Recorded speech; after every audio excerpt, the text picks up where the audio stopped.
Corona virus کی وجہ سے دنیا بھر کے حالات بدل چکے ہیں. لوگ دفتروں کے بجائے گھروں سے کام کرنے پر مجبور ہیں.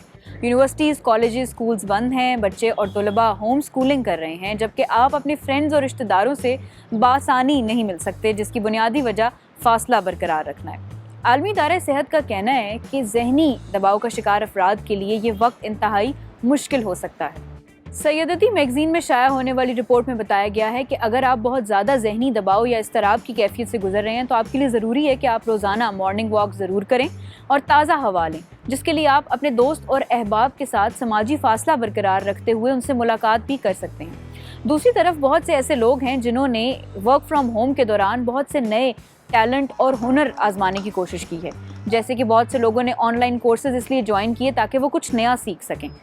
سوشل میڈیا اور کنیکٹنگ ایپس کے جہاں بہت سارے نقصانات ہیں، وہیں یہ فائدہ بھی ہے کہ آپ اپنے رشتہ داروں اور دوستوں سے رابطہ رکھ سکتے ہیں.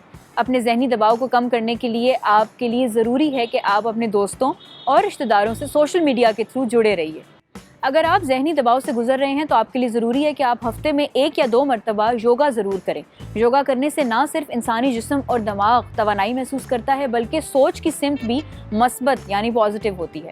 آپ نے ورک فرام ہوم اور کورونا کے بدلتے ہوئے حالات کے ساتھ کون کون سی نئی چیزیں سیکھیں اور کیسے اپنے ڈپریشن کو کم کیا، ہمیں بتانا مت بھولیے گا.